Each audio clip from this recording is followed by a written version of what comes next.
Dear student, you are most welcome to our educational channel mechanical Pandit. और मैं आपके प्यारे पांडे सर।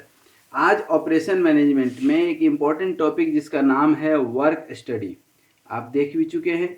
वर्क स्टडी के बहुत डिटेल कॉन्सेप्ट हम पढ़ा चुके हैं पिछले 10 लेक्चर में, लेक्चर नंबर 90 से 99 तक। इसमें वर्क स्टडी के बहुत सारे टॉपिक कवर किए हैं। आज समय है इन सबको एक बार समराइज करने का। 10 लेक्चर को हम अगले 10 से 15 मिनट में समराइज करने की कोशिश करेंगे। ये उन सब के लिए है जो कंपैरेटिव एग्जाम में जो कुछ इसेंशियल ट्रिक और टॉपिक को देख करके जाते हैं, जो पूरे लेक्चर को देख चुके हैं, उनके लिए एक ओवरव्यू का काम करेगा। ये राम बाण का काम करेगा यदि सही कहे तो। इसमें जो है एक बूंद जो है नॉलेज आपके पूरे 10 लेक्चर का जो है, मतलब अंत भला तो सब भला, यूं कह ले। तो इसको जो है एक बार हम लोग देखेंगे। सबसे पहले जो हम पढ़ाए थे उसमें आप थोड़ा सा देखते जाएंगे।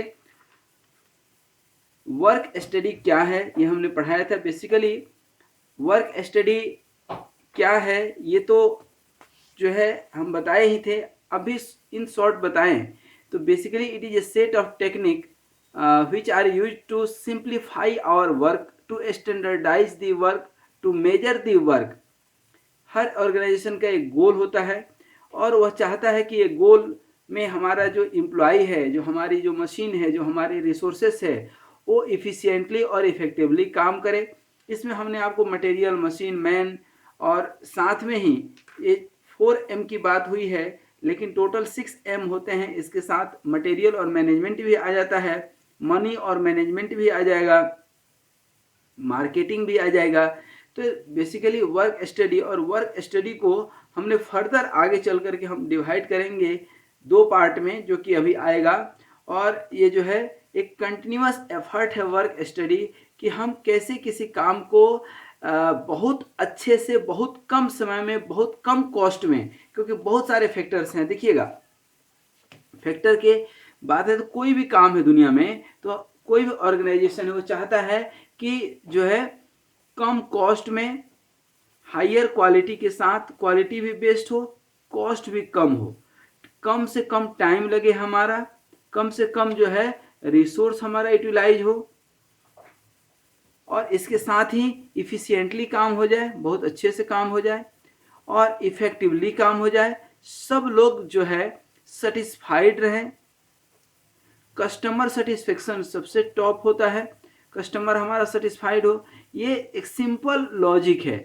और ओवरऑल हमारा जो है प्रॉफिट बहुत हाई हो, लॉस जीरो।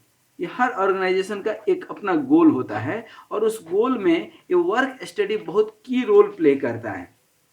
तो हमने जो है ये बताया आपको वर्क स्टडी क्या है। साथ में ही जो है ये वर्क स्टडी के कुछ डिफिनीशंस आपको बताए थे कि सिस्टमेटिक और critical objective imaginative examination of all governing factor of any kind of industrial operation process, ये सब जो है पार्ट है किसका, वर्क स्टडी का।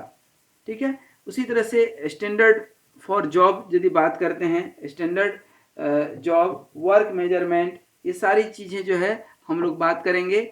और ह्यूमन वर्क टू एग्जामिन, फिर कम से कम टाइम में हो जाए, ये सब चीज़ें हम बताए थे। फिर वर्क स्टडी में है वर्किंग मेथड टू चेंज, मतलब जो वर्किंग मेथड है यदि उसको चेंज करके कुछ और अच्छा मेथड हम ला सकें तो हमारा काम और आसान हो जाएगा। फिर हर चीज़ में चूंकि पैसा हर जगह लगता है, तो कैपिटल टू इन्वेस्टमेंट मैनेजमेंट में भी एक विलिंगनेस होना चाहिए, नए से नए इक्विपमेंट लाएं, टेक्निकल इक्विपमेंट लाएं, टेक्नोलॉजी जैसे अपग्रेड हो रहा है, ठीक उसी तरह से हम अपने मशीनरी को, अपने वर्कर को भी अपग्रेड करें। वर्कर को अपग्रेड करने का मतलब है कि हम जो है अच्छे से ट्रेनिंग दे, साइकोलॉजिकली उसको, मेंटली उसको बूस्टअप करें। और ये सारी चीज़ें हमने बताया था कि जब भी कोई इंडस्ट्री में कोई चेंज लाते हैं तो वर्कर उसका विद्रोह करते हैं, चेंज नहीं करना चाहते हैं, बल्कि change is the law of life.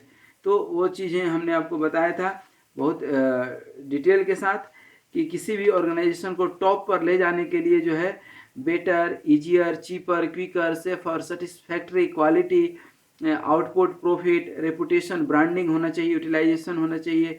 और किसका 6M का, जिसमें अभी हमने बताया था man, machine, material, management, marketing, ये सब का। फिर जो है लिविंग ऑफ स्टैंडर्ड भी लोगों का बढ़ना चाहिए। सब जो है comes under all these, comes under productivity. फिर ऑब्जेक्टिव क्या है जो है कि जो है ये सब लगभग हम बता चुके हैं। अच्छी क्वालिटी। फिर ऑब्जेक्टिव वर्क मेजरमेंट भी हमने आपको बताया था कि अच्छा हो, फास्टर हो, बेटर हो, मैन पावर बेटर यूटिलाइज हो, चीज़ें एक्यूरेट बने, और जो है हमारा वर्कर जो है नॉलेजफुल हो, स्किल्ड हो, एक्सपर्ट हो, ये सब चीज़ें बताए थे। वर्क स्टडी के बारे में बताए थे कि इसकी नीड क्या है। तो ये सारी चीज़ें नीड हम लगभग आपको समराइज कर दिए हैं। फिर कंपनी का जो है एक्सपेक्टेशन, मैनेजमेंट का हमेशा एक्सपेक्टेशन हायर साइड में होता है कि ज़्यादा से ज़्यादा जो है हम वर्कर से काम ले लें। एडवांटेज क्या है जो है वर्क स्टडी के, तो ये सब कुछ एडवांटेज हैं कि प्रोडक्टिविटी अच्छा होना चाहिए, इम्प्रूव जो है यूनिफॉर्म एंड इम्प्रूव्ड प्रोडक्शन होना चाहिए, मैन्युफैक्चरिंग कॉस्ट बहुत अच्छा होना चाहिए, मतलब लोएस्ट एक्यूरेट होना चाहिए, प्रोडक्ट फास्टर बनना चाहिए। ये सारी चीज़ें जो है हमने आपको बताई थी। फिर टेक्निक्स ऑफ वर्क स्टडी में 2 टेक्निक्स हमने आपको बताए थे, जो है मेथड स्टडी, और इसी को हम लोग क्या बोलते हैं, मोशन स्टडी भी बोलते हैं, और वर्क मेजरमेंट टाइम स्टडी। इसीलिए मोशन एंड टाइम स्टडी भी इसका नाम है। वर्क स्टडी का ही एक दूसरा नाम है मोशन एंड टाइम स्टडी। तो ये सब क्या है, ये सब चीज़ें हमने डिटेल में बताए थे। फिर मेथड स्टडी में आए थे, ठीक है। तो इसमें जो है हमने बताया था कि कौन कौन से एलिमेंट्स हैं, क्या स्कोप है, क्या बेनिफिट्स हैं मेथड स्टडी के। इस सब के बाद जो है मेथड स्टडी के आपको बताए थे 3 जो है कि कहाँ पर हम इम्प्रूवमेंट कर सकते हैं, ये चीज़ें बताए थे। उसके बाद जो है डिटेल इन्वेस्टिगेशन कीजिए कि इसमें क्या इम्प्रूवमेंट कर सकते हैं, और माइक्रो मोशन स्टडी जो आगे चल कर के थर्मोलिक्स में हम कन्वर्ट करेंगे, ये हम बताए थे। फिर मेथड स्टडी में ही जो है 3 फैक्टर लेकर के हम आपको बताए थे, इकोनॉमिक फैक्टर, टेक्निकल फैक्टर और ह्यूमन फैक्टर। इकोनॉमिक फैक्टर में ये सारी चीज़ें हैं, प्रोडक्शन, बोटलनेस, ये सब चीज़ें जो है इकोनॉमिक फैक्टर का है। आप एक बार नज़र मार सकते हैं। आपको लगता है कि सर फास्ट भाग रहे हैं, तो you can pause the video and see very carefully. फिर टेक्निकल फैक्टर में जो है जो सबसे इम्पोर्टेंट होता है, ये सारी चीज़ें हमने आपको बताए थे। फिर ह्यूमन फैक्टर भी हमने आपको बताए हैं बहुत अच्छे से। ये सारी चीज़ें जो है आपने देख लिया। फिर अब आ जाइए procedure of the motion study में। तो ये सब प्रोसेस हम बताए थे, selection of job, collection of recording of necessary information, ठीक है। उसके बाद critical examination of existing method, ये सारी चीज़ें हमने आपको बताए थे। फिर इस्टाब्लिश द न्यू मेथड, नए मेथड को इस्टाब्लिश करते हैं, इंस्टॉल करते हैं, यूटिलाइज करते हैं। फिर maintain the improved method, scope of method study बताए थे कि क्या क्या स्कोप है। ये हर जगह पे आप मेथड स्टडी को इम्प्लीमेंट कर सकते हैं, बशर्ते कि आपके अंदर एक विलिंगनेस हो इम्प्रूवमेंट की, एम्प्लॉय के अंदर एक रिस्पॉन्सिबिलिटी हो, और आपस में management and manager including worker, operator, supervisor, हर एक के बीच में कोऑर्डिनेशन हो proper, then only you can improve. फिर जब आगे बढ़े थे तो बहुत सारे एलिमेंट्स बताए थे किसका, मेथड स्टडी का, जैसे purpose, input, output, sequence of working, man power, ये फिजिकल फैसिलिटी कौन कौन सा होना चाहिए, इन्फॉर्मेशन टेक्निक, ये सारी चीज़ें हमने आपको बताए थे। फिर बेसिक डायमेंशंस बताए थे जो है मेथड डिजाइन के। ये सारी चीज़ें जो है आप लेक्चर नंबर 92 में जा कर के देख सकते हैं। बेनिफिट्स ऑफ मेथड स्टडी कि प्लांट की इफिशिएंसी बढ़ जाती है, प्रॉफिट बढ़ जाती है, वर्किंग प्रोसेस आपका स्मूथ हो जाता है, डिसीजन कैपेबिलिटी बढ़ती है, suitability according to market condition, flexibility, return on investment, labour worker satisfied होते हैं, स्ट्राइक, लॉकआउट, ये सारी चीज़ें जो है ख़त्म हो जाती है, क्योंकि एक स्टैंडर्ड प्रोसीजर बन जाता है आपका। मैनेजमेंट और वर्कर के बीच में जो एक मैनेजर वाली जो कड़ी है, ये मजबूत हो जाती है। फिर इसका पर्पज़ हमने बताए थे कि क्या पर्पज़ है, न्यू मेथड डेवलपमेंट में क्या क्या चैलेंजेज हैं, क्या क्या बेनिफिट्स हैं, ये सारी चीज़ें हमने आपको बताए थे। फिर जब मेथड स्टडी में आए थे तो हम आपको बात किए थे ऑपरेशन प्रोसेस चार्ट की, फ्लो प्रोसेस चार्ट की, फ्लो डायग्राम की और स्ट्रिंग डायग्राम की। तो ये जो प्रोसेस हैं कैसे एग्जीक्यूट होते हैं ये हमने आपको डिटेल में बताए थे। उसके पहले सिंबल्स बताए हैं कि ये सिंबल कौन कौन से हैं। ऑपरेशन का सिंबल है, स्टोरेज का सिंबल है, डिले का, ट्रांसपोर्ट का, इंस्पेक्शन का, कंबाइंड एक्टिविटीज का और ऑपरेशन कम इंस्पेक्शन का। इसके साथ ही जो है चार्ट में सबसे पहले फ्लो प्रोसेस चार्ट आपको बताए कि कैसे फ्लो प्रोसेस चार्ट होता है, कैसे 3-4 पार्ट मिल करके उनकी इंस्पेक्शन के साथ साथ ऑपरेशन और फाइनल असेंबली और डिस्पैच तक हम बताए थे। कहीं इसमें फॉल्ट पाए जाते हैं तो किस तरह से इंस्पेक्शन करते हैं, किस तरह से टेस्टिंग करते हैं, किस तरह से रीवर्क करते हैं, ये सारी चीज़ें हम बताने के साथ ही फ्लो प्रोसेस चार्ट का जो है यहाँ पर डिटेल जो है बताए हैं। देख लीजिए आपके सामने है, वो प्रोसेस चार्ट है, ये फ्लो प्रोसेस चार्ट हो गया, सिमिलर है ऑपरेशन के अकॉर्डिंग। साथ में स्ट्रिंग डायग्राम बताए थे, that is again very important, और इसके क्या बेनिफिट्स है वो भी हमने आपको बताए थे। ये कॉम्प्लेक्स मूवमेंट को जो है ईजी कर देता है, लेआउट कंपैरिजन में भी बेनिफिट होता है, मूवमेंट को जो है मिनिमाइज करता है। फिर फ्लो डायग्राम बताए थे, ये भी बहुत यूज होता है, खास करके कॉम्प्लेक्स में, कॉम्प्लेक्स प्रोडक्ट जहाँ डेवलप होते हैं वहाँ पर इन सब का बहुत ज़्यादा यूज है। फिर हम आ गए थे थर्मलिक्स पे। थर्मलिक्स पे जो है बेसिकली थर्मलिक्स क्या होता है, तो ये मूवमेंट ऑफ द हैंड का है। ये सर्च, फाइंड, ये सिंबल है सेलेक्ट, और ग्रेस्प, होल्ड, ट्रांसपोर्ट, लोड, ये सारी चीज़ें जो है हमने आपको बताए थे। फिर कोई ऑब्जेक्ट हाथ से पकड़े हैं तो how will you release, position, pre position, use, assemble, ये सारी चीज़ें जो है, disassemble, avoidable delay, unavoidable, plan, inspect, rest करना, ये सब थर्मलिक्स के पार्ट थे, सिंबल थे, किस कलर से इसको इंडिकेट करते हैं और उसका मीनिंग क्या है ये हमने आपको बताए थे। उसके बाद आ गए थे हम मल्टीपल एक्टिविटी चार्ट में। तो मल्टीपल एक्टिविटी चार्ट में मैन मशीन चार्ट आ गया, मैन चार्ट है, सीमो चार्ट हमने बताए थे, बहुत डिटेल में बताए थे। यहाँ पर डिटेल डिस्कस करना संभव नहीं है, आप लेक्चर नंबर 96 में जाकर के इसको देख सकते हैं कि सीमो चार्ट कैसे काम करता है, कैसे इसका एप्लीकेशन करते हैं इंडस्ट्री में, ये सारी चीज़ें जो है। और इसके साथ ही हम अब आए थे वर्क मेजरमेंट या टाइम स्टडी। ये अभी तक क्या चल रहा था हमारा, मोशन स्टडी। अब वर्क मेजरमेंट में जब आते हैं तो ये सब बताए थे आपको कि टाइम स्टडी क्या है। तो basically it is art of observation and recording time required for each component or operation, and by this we put the standard procedure and standard time for a qualified worker under the standard condition and procedure, ये ध्यान देना है। फिर objective क्या है work study, हम क्यों पढ़ते हैं, वर्क स्टडी की क्या ज़रूरत है और वर्क मेजरमेंट की क्या ज़रूरत है, तो ये सारी चीज़ें हमने आपको बताए थे। अननेसेसरी ह्यूमन एफर्ट को कम करना, वर्क डिस्ट्रीब्यूशन प्रॉपर करना, ये नहीं कि कोई बोले कि हमें इतना ज़्यादा काम क्यों दे दिए, कोई बोलेगा कि हमें काम कम क्यों दिए, ये सारी चीज़ों से जो है बचने के लिए work measurement is the best process. Work measurement क्या होता है, हमने आपको बताया था कि what you can not measure you can not improve.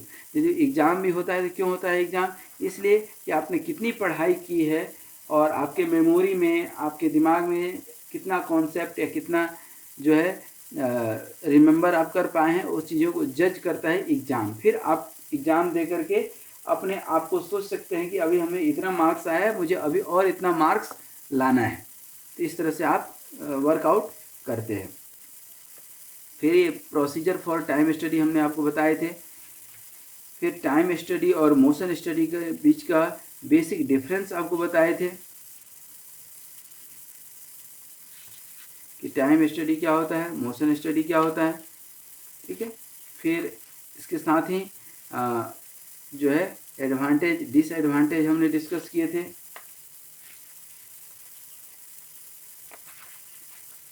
फिर वर्क मेजरमेंट में ही वेरियस टाइम स्टैंडर्ड्स, जैसे आपका एक्चुअल टाइम क्या होता है, नॉर्मल टाइम क्या होता है, ये सब बताए थे। स्टैंडर्ड टाइम जो सबसे इम्पोर्टेंट है, ये भी चीज़ें हमने डिस्कस करी थी। परफॉर्मेंस लेवल हमने बताए थे। परफॉर्मेंस रेटिंग क्या होता है, observe performance of a normal performance, gauging और compounding the performance, piece rate, ये सब निकाले थे। फिर रेटिंग फैक्टर, लेवलिंग फैक्टर भी इसको बोलते हैं, और जो है 6 तरह का सिस्टम रेटिंग बताए थे, speed rating, wasting house rating, synthetic rating, objective rating और साइकोलॉजिकल इवेल्यूशन परफॉर्मेंस रेटिंग। इन सब को अलग अलग से जो है एक एक करके भी बहुत डिटेल में बताए थे। Speed rating, wasting house rating क्या होता है, जहाँ भी आपको लगे कि सर फास्ट जा रहे हैं तो you can pause the video, और आप रिलेवेंट लेक्चर नंबर भी आपको दिख रहा होगा, उस लेक्चर नंबर में जा करके आप देख सकते हैं। हमने बताया भी थे कि लेक्चर नंबर 90 से 99 तक में ये सब चीज़ें हैं। Synthetic rating given by MRO, ये भी बताए थे। Pre determined motion time study और एवरेज टाइम, ये सब निकालते हैं। ऑब्जेक्टिव रेटिंग, ये सारी चीज़ें जो है निकाले थे, बताए थे। और साइकोलॉजिकल इवोल्यूशन, क्योंकि इंडस्ट्री में साइकोलॉजी बहुत बड़ा रोल प्ले करता है अपने आप में, ये सारी चीज़ें बताए थे। फिर लास्ट लेक्चर हमारा था वर्क मेजरमेंट में अलाउंसेस, कैसे स्टैंडर्ड टाइम निकालते हैं। तो नॉर्मल टाइम जो काम का है ही, इसके अलावा अलाउंसेस देते हैं। कौन कौन सा, personal fatigue and production delay allowances. इसमें भी जो है प्रोडक्शन डिले वाले में भी 2 तरह का होता है, एक तो आप अवॉइड कर सकते हैं, दूसरा अवॉइड नहीं कर सकते हैं। पर्सनल जो है आपका फिजिकल है, फटीग मेंटल है, और ये टेक्निकल होता है पूरा। पर्सनल अलाउंसेस, फटीग अलाउंसेस को डिटेल में हमने डिस्कस किया था कि भाई फिजिकल नीड को कंप्लीट करने के लिए हमें पर्सनल अलाउंसेस देना पड़ता है। मेंटल पीस के लिए, मेंटल रेस्ट के लिए हमें फटीग अलाउंसेस देना पड़ता है, ठीक है। और साथ में ही ये डिले अलाउंसेस के साथ साथ स्पेशल अलाउंसेस भी बात किए थे। जैसे किसी को बोनस देते हैं, तो bonus in terms of time देते हैं बेसिकली, कि कोई 6 महीना बहुत अच्छा परफॉर्म किया, बहुत अच्छा टारगेट अचीव किया, तो उसको 4 दिन का हनीमून पैकेज दे दो, या ऑस्ट्रेलिया घूमने के लिए भेज दो, कंगारुओं के साथ भेज दो, कहीं जंगल में रहने भेज दो, जैसे उसकी खुशी हो। तो that is called periodic activity allowances.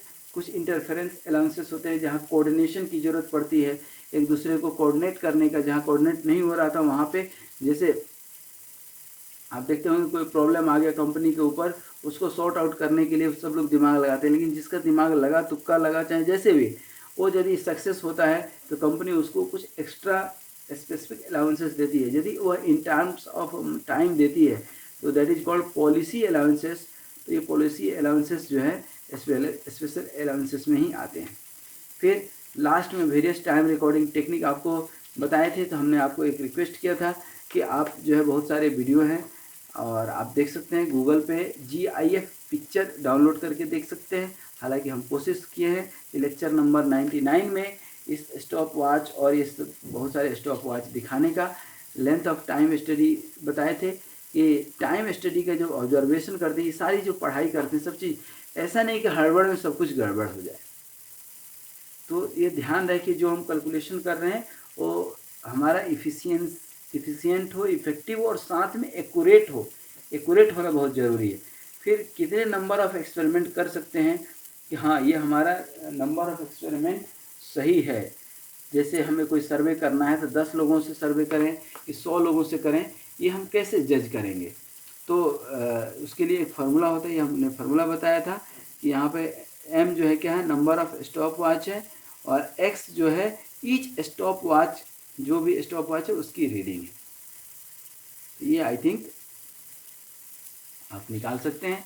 तो इस तरह से ये हमारा पूरा का पूरा जो है क्या था, टाइम स्टडी और मोशन स्टडी का कॉन्सेप्ट था, वर्क था, और ये जो है आपके ऑपरेशन मैनेजमेंट का एक इम्पॉर्टेंट पार्ट था। तो आज यहीं तक, और ये लेक्चर नंबर 100 के साथ ही ये आपका वर्क स्टडी कंप्लीट होता है।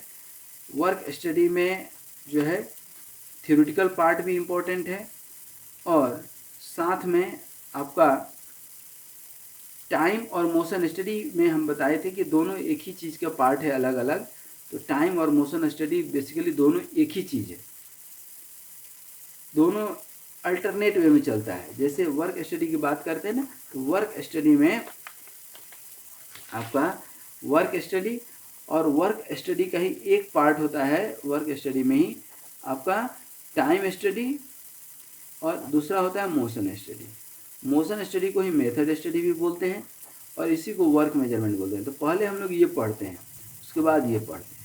पहले काम तो करें, फिर देखेंगे कितना टाइम लगता है। तो ये इम्पोर्टेंस है। तो आई थिंक ये वर्क स्टडी को जो है क्लियर हो गया होगा। और फिर हम लोग नेक्स्ट लेक्चर में किसी नेक्स्ट टॉपिक, न्यू टॉपिक के साथ मिलेंगे। आज यहीं तक, तब तक आप स्वस्थ रहिए, मस्त रहिए, मुस्कुराते रहिए और हमारे इन वीडियोज़ को खूब देखते रहिए, अपना ज्ञान बढ़ाते रहिए, अपने दोस्तों के साथ शेयर करते रहिए। Thank you.